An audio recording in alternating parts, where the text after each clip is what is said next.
Scroll ചെയ്തു പോകുന്ന ഏതൊരു മലയാളിക്കും കണ്ടുപരിചയമുള്ള ഒരു മുഖമാണ് ബബിത ബബിയുടേത്. കൊല്ലം സ്വദേശിയായ ബബിതയ്ക്ക് നമ്മളറിയാത്ത മറ്റൊരു മുഖമുണ്ട്. കേട്ടാൽ ഏതൊരാളെയും വേദനിപ്പിക്കുന്ന, വിഷമിപ്പിക്കുന്ന മറ്റൊരു മുഖം. ബബിത പഠനത്തിൽ അത്ര മിടുക്കിയൊന്നുമായിരുന്നില്ല.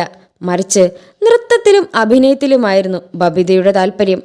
അങ്ങനെയിരിക്കെ തൻ്റെ സ്കൂൾ പഠനകാലത്ത് മറ്റൊരു സഹപാഠിയുമായി ബബിത പ്രണയത്തിലായി.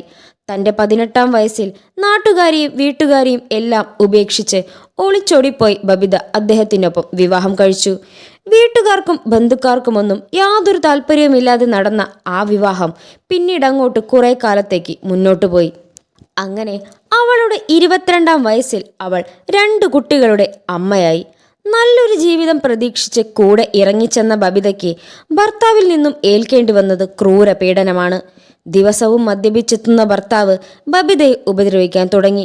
ഭക്ഷണം പോലും നൽകാതെ സന്തോഷം എന്തെന്നറിയാതെ അവളെ നരകതുല്യമായ ജീവിതത്തിലേക്ക് തള്ളിവിട്ടു. പയ്യെ സന്തോഷം എന്താണെന്ന് ആ 18 വയസ്സുകാരി മറന്നുപോവാൻ തുടങ്ങി. വീട്ടുകാരും ഇറക്കിവിട്ടതോടെ ഇനി എന്തു ചെയ്യണം എന്ന അവസ്ഥയിലായി ബബിത. നാട്ടുകാരുടെയും കസിൻസിൻ്റെയും ബന്ധുക്കളുടെയും എല്ലാം മുൻപിൽ നാണം കെട്ട് ജീവിതം മതിയായ ആ പെൺകുട്ടി ഒടുവിൽ ഒരു കാര്യം തീരുമാനിച്ചു. എനിക്ക് പഠിച്ചൊരു ജോലി നേടണം. എന്നെ കളിയാക്കിയവരുടെയും തള്ളിപ്പറഞ്ഞവരുടെയും എല്ലാം മുൻപിൽ എനിക്ക് തല ഉയർത്തിപ്പിടിച്ച് നിൽക്കണം. എനിക്ക് സ്വന്തമായി എൻ്റെ കാര്യങ്ങൾ നോക്കാൻ പണം സമ്പാദിക്കണം. എൻ്റെ മക്കളെ നല്ല രീതിയിൽ വളർത്തണം. ഈ ഒരു ആഗ്രഹത്തിൽ നിന്നും ആ പെൺകുട്ടി പടുത്തുയർത്തിയത് അവളുടെ ജീവിതമെന്ന സ്വപ്നമാണ്. 2 കുട്ടികളുടെ ഭാവിയാണ്. ഇതിനു വേണ്ടി എന്തു ചെയ്യണമെന്ന ആലോചനയിൽ അവൾ കണ്ടെത്തിയ ഒരു മാർഗമായിരുന്നു ഒരു ഗവൺമെൻറ് ജോലി നേടുക എന്നത്. അന്നൊന്നും പഠിക്കാൻ യൂട്യൂബ് പോലുള്ള സൗകര്യങ്ങൾ ഇത്രയ്ക്ക് സുലഭമല്ലാതിരുന്നതിനാൽ മറ്റു തരത്തിലുള്ള ഗൈഡുകളും തൊഴിൽ വേദികളുമാണ് അവൾ പഠനത്തിനായി ഉപയോഗിച്ചിരുന്നത്. അവൾ പഠിക്കാൻ തുടങ്ങി. പഠനമെന്ന് പറഞ്ഞാൽ രാവും പകലുമില്ലാത്ത പഠനം. തൻ്റെ ഭർത്താവ് കാണാതെ വേണം പഠിക്കാൻ. വീട്ടുജോലിയും മക്കളെ നോക്കലും ഭർത്താവിൻ്റെ ഉപദ്രവവും എല്ലാം കഴിഞ്ഞതിനു ശേഷം രാത്രിയാകുമ്പോൾ വേണം അവൾക്ക് പഠിക്കാൻ. രാത്രിയാകുമ്പോൾ മുതൽ അവൾ പഠിക്കാൻ തുടങ്ങി. അത് പുലർക്കാലം വരെ നീണ്ടു തുടങ്ങി. ആ കഠിന പ്രയത്നം എന്ന് അവസാനിക്കും എന്ന് അവൾ ചിന്തിക്കാനും തുടങ്ങി. അവസാനം അതിനൊരു പര്യവസാനമുണ്ടായി. കേരള സർക്കാരിൻ്റെ പോലീസ് സെലക്ഷൻ ലിസ്റ്റിൽ അവൾ കയറിപ്പറ്റി. പക്ഷേ ഫിസിക്കൽ എന്ന കടമ്പ കടക്കാൻ അവൾക്ക് സാധിച്ചില്ല. ദൈവം എന്തിനാണെന്നെ ഇങ്ങനെ പരീക്ഷിക്കുന്നതെന്ന് കരുതിയ അവൾക്ക് മുന്നിലേക്ക് ദൈവം മറ്റൊരു അവസരം കൂടെ കൊണ്ടുവന്നു കൊടുത്തു. Railway exam. താൻ പോലും പാസ്സാവില്ലെന്ന് കരുതിയ ആ എക്സാം അവൾ എങ്ങനെയോ പാസ്സായി. ഒടുവിൽ ഫിസിക്കലും പാസ്സായി അവൾ ഒരു റെയിൽവേ ട്രാക്ക് മെയിൻ്റനൻസ് ഉദ്യോഗസ്ഥയായി തമിഴ്നാട്ടിൽ പോസ്റ്റിംഗ് ലഭിച്ചു. തന്നെ കളിയാക്കിയവർക്കും പരിഹസിച്ചവർക്കും മുന്നിലൂടെ അവൾ അഭിമാനത്തോടെ തല ഉയർത്തിപ്പിടിച്ച് നടന്നു. തന്നെ ഉപേക്ഷിച്ച വീട്ടുകാർ തന്നെ തിരികെ സ്വീകരിച്ചു.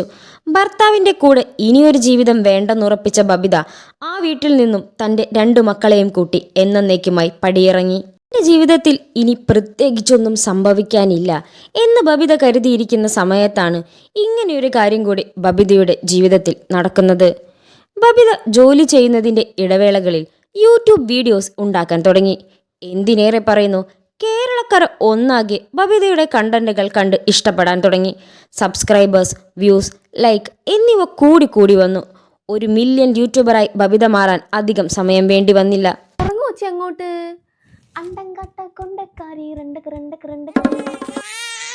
നന്ദോ എന്റെ മുടിയെ പിടിച്ച് വലിച്ചാലേ എനിക്ക് ഇതുപോലെ മനസ്സിലായോ?